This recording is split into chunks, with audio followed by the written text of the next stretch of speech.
الصلاة والسلام علیکہ یا سیدی یا رسول اللہ وعلی آلک و اصحابک یا نبی اللہ۔ آج کا ہمارا موضوع ہے عورتوں کے حقوق۔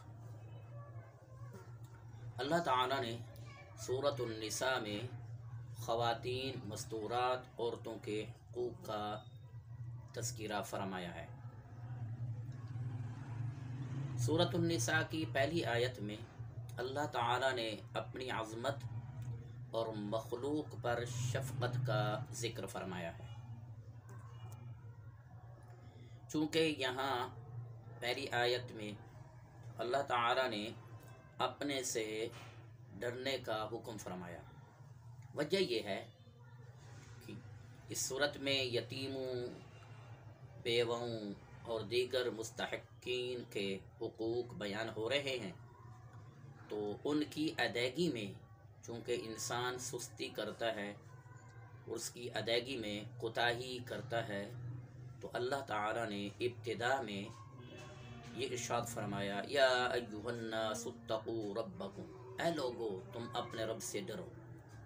یعنی خوف الہی جب انسان کے اندر ہوتا ہے تو انسان اس حق کی ادائیگی میں کوتاہی نہیں کرتا، تو اس لیے اللہ تعالیٰ نے فرمایا کہ تم اپنے رب سے ڈرو اے لوگو۔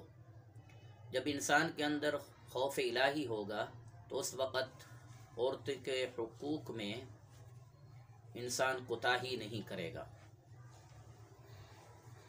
اسی طرح سیدنا ابی ہریرہ رضی اللہ تعالی عنہ سے مروی ہے، آپ علیہ السلام نے ارشاد فرمایا، استوصوا بالنساء فإن المرأة خلقت من ضلع،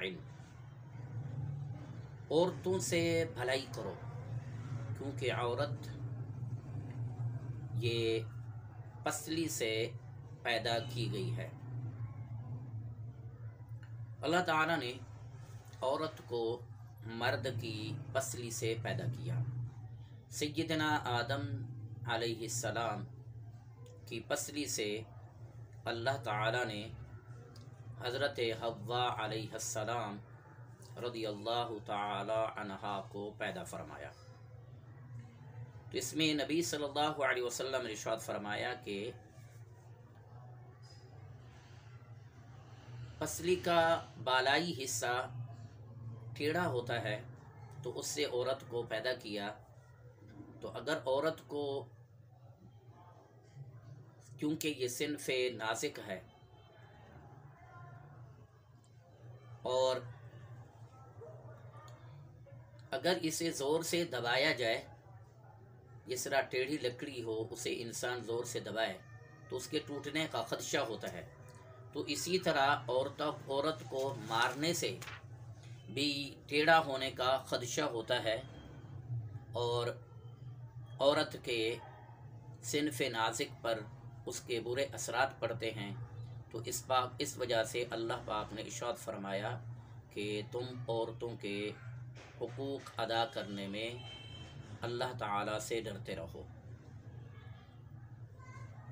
تو ارشاد فرمایا کہ خلقکم من نفس واحدہ، اللہ وہ ذات ہے جس نے تمہیں ایک جان سے پیدا کیا ہے، اور اللہ تعالیٰ نے اسی ایک جان سے اس کی بیویاں پیدا کیں، اور ان دونوں سے پھر مرد اور عورتوں کو اللہ نے پھیلا دیا۔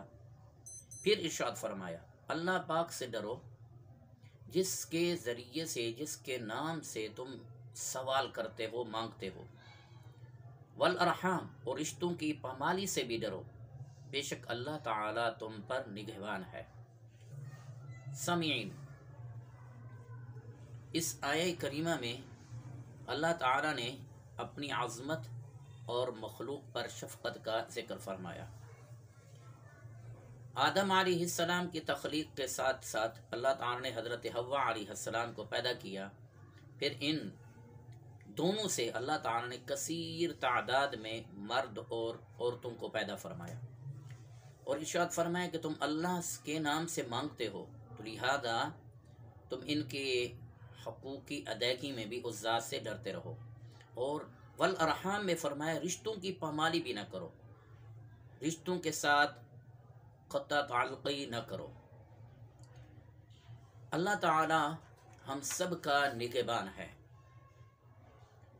مساوات انسانی، جب سارے انسانوں کو اللہ تعالیٰ نے ایک باپ اور ایک ہی ماں سے پیدا فرمایا، پھر نسل، قبیلہ، رنگ، علاقے پر فخر کرنا یہ درست نہیں ہے۔ ایک کو انسان اللہ تعالیٰ نے اچھا قبیلہ دیا، اچھی ذات دی، تو اس کو یہ حق نہیں پہنچتا کہ دوسرے کم تر انسان کو حقارت کی نگاہ سے دیکھے۔ اسی طرح دیکھیے اس میں معیار جو ہے برتری کا وہ تقوی ہے، ان اکرمکم عند اللہ اتقاکم۔ اور انسانوں کو اللہ تعالی نے بندروں سے، یعنی انسان بندروں سے بدلے ہوئے بھی نہیں ہیں، کہ بعض لوگوں کا خیال یہ ہے کہ معاذ اللہ یہ انسان جو یہ بندر تھے اور بندروں سے بدلے ہوئے ہیں، انسان بندروں سے معاذ اللہ انسان کو پیدا کیا۔ یہ نظریہ بالکل قرآن مقدس کے بالکل خلاف ہے۔ کیوں؟ اللہ تعالیٰ نے ارشاد فرمایا خلقکم من نفس واحدہ، لہذا یہ اس بات کی دلیل ہے کہ انسان بندروں سے بدلا ہوا نہیں ہے، بلکہ اللہ تعالیٰ نے انسان کو انسان سے ہی پیدا کیا ہے۔ عورت بحیثیت انسان مرد کے برابر ہے، جس طرح مرد کا انسان ہونے کے ناطے عزت و تکریم ضروری ہے، اسی طرح عورت کی عزت و تکریم بھی ضروری ہے۔ تو اللہ تعالیٰ نے ارشاد فرمایا وَبَثَّ مِنْهُمَا رِجَالًا كَثِيرًا وَنِسَاءً، یہ کہہ کر اللہ تعالیٰ نے بحیثیت انسان مرد اور عورت کو اللہ تعالیٰ نے برابر کا حق عطا کیا ہے۔ اس سے یہ معلوم ہوتا ہے کوئی انسان کسی عورت کی تذلیل نہیں کر سکتا اور عورت کسی مرد کی بھی تذلیل نہیں کر سکتی۔ اسلام نے عورت کو جو عزت دی ہے دوسری اقوام اس کا تصور بھی نہیں کر سکتی۔ ہاں، اسلام نے عورت کو مادر پدر آزادی نہیں دی۔ کیوں؟ اس وجہ سے عورت گھر کی ملکہ ہوتی ہے۔ تو اللہ تعالیٰ نے کتنا ایک عورت کو مقام دیا ہے کہ گھر کی ملکہ ہے، شہنشاہ ہے، بادشاہ ہے، جبکہ اس کے برعکس مغربی اقوام نے عورت کو جن سے بازار بنا دیا ہے، سینکڑوں مرد اس کی عزت کے ساتھ کھیلتے ہیں، جبکہ اسلام نے عورت کو ایسی عزت بخشی ہے، ایسا مقام بخشا ہے کہ اس کے خامند کے علاوہ کوئی اور شخص اس کی عزت کے ساتھ نہیں کھیل سکتا۔